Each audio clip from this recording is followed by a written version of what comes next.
Welcome to Rob Schmitt Tonight. Every day, more Americans wake up to realize that those endlessly screaming threat to democracy are the real threat to pretty much everything. There's a reason why they keep pounding this drum as hard as they can. It's simple indoctrination. They know the most feeble-minded partisans will begin doing their work throughout this country, crushing dissent. People who once thought they stood for freedom will embrace their fascist tactics, convinced by MSNBC that those tactics are warranted. This is what we're seeing in the most hyper-politicized jurisdictions in this country right now. Leftist lawyers and judges using anti-American tactics against their political enemies and feeling fully justified in doing so. To any stable mind, the cases against Trump are all incredibly weak and very politicized. It's very obvious, it's very scary for most of us. But to those who choose to overdose on cable news, Trump is a madman. And the cases against him are valiant efforts to save the country. This week, despite all evidence to the contrary, Jack Smith declared Trump's handling of classified documents was somehow far worse than Joe Biden's. Something he desperately needs Americans to believe, as the other cases surrounding Trump are either collapsing, as we're seeing in Georgia, or have been wholly rejected as clearly political by the American populace, as we're seeing in New York. Jack Smith has tried to sell himself as a nonpartisan seeker of truth. Take a listen. We have one set of laws in this country, and they apply to everyone. Applying those laws, collecting facts, that's what determines the outcome of an investigation. Nothing more and nothing less. Yeah.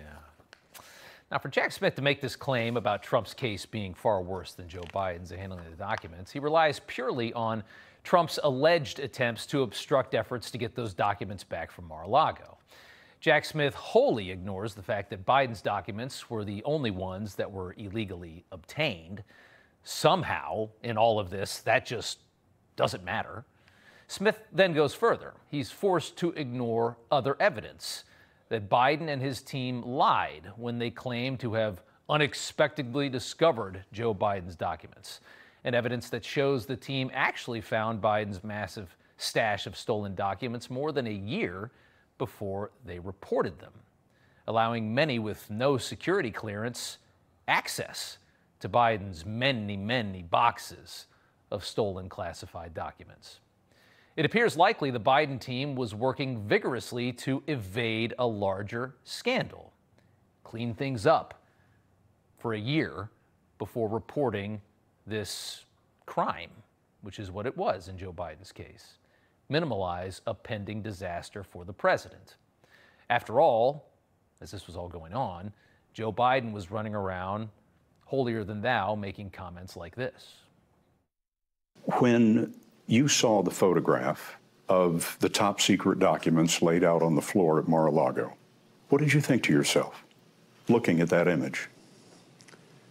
How that could possibly happen, how anyone could be that irresponsible. It's just too good.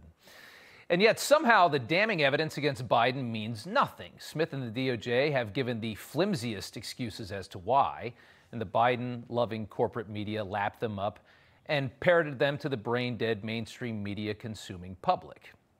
In truth, Biden has been far worse than Trump on classified documents, and as soon as it looked like there was evidence of obstruction in his case, Special Counsel Robert Hur swiftly ended the investigation and recommended no charges, as Jack Smith worked to imprison Biden's political rival for the same.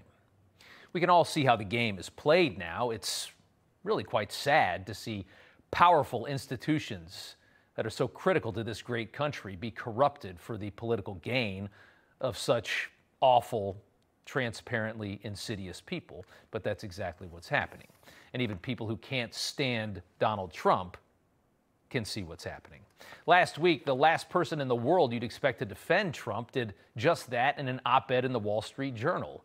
Jeb Bush, acknowledging the deep state machine has gone too far. Jeb Bush has no conceivable reason to defend Trump, and to prove that to you, let's take you back to the 2016 primary debates. Jeb Bush was the early on presumed favorite before Trump so harshly ended his political career.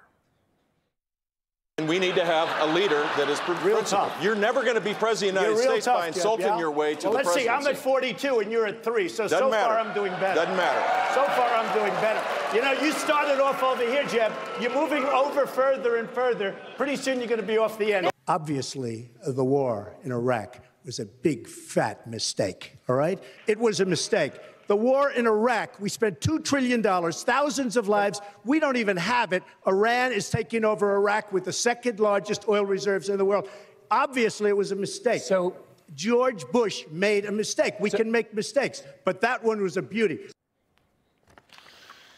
So if that man says Trump is being unfairly targeted by a corrupt system, you can probably believe it.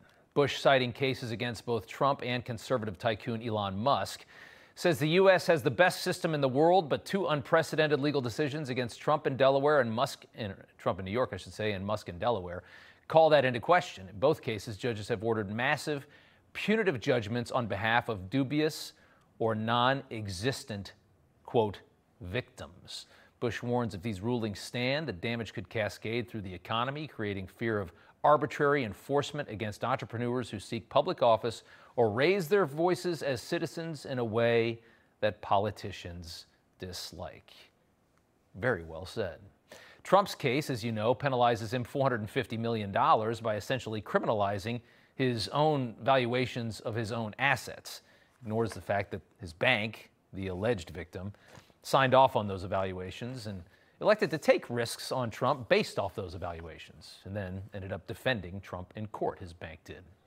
In Elon Musk's case, a Delaware judge has decided to dismantle Musk's massive bonus structure, north of $50 billion with a B dollars, a bonus that 80% of his company's stockholders agreed to because it was so outlandish what he had to achieve that if he actually was able to do it, it was more than worth the money. All based on a lawsuit from one single shareholder, whose stock went up tenfold, by the way, thanks to Elon Musk's brilliance. But Richard Tornetta, seen here, wasn't satisfied with just his massive return. He wanted some of Elon's money too, and a Delaware judge who was primed at a left-wing Democrat donating law firm agreed. Much like the Trump case, there's no victim in Elon's case. The plaintiff is a man who turned $200 in Tesla stock into $2,000, thanks to the brilliance of the man he is now suing for damages. You see stories like this, and you do start to wonder, what successful conservatives, and so many of them are conservatives, will ever actually stand up for what they believe in the future? Elon Musk spent $45 billion to save this country from the left. Who's going to do that in the future? What successful conservatives will ever run for president in the future? And the answer is, if this continues, nobody. And that is likely the point.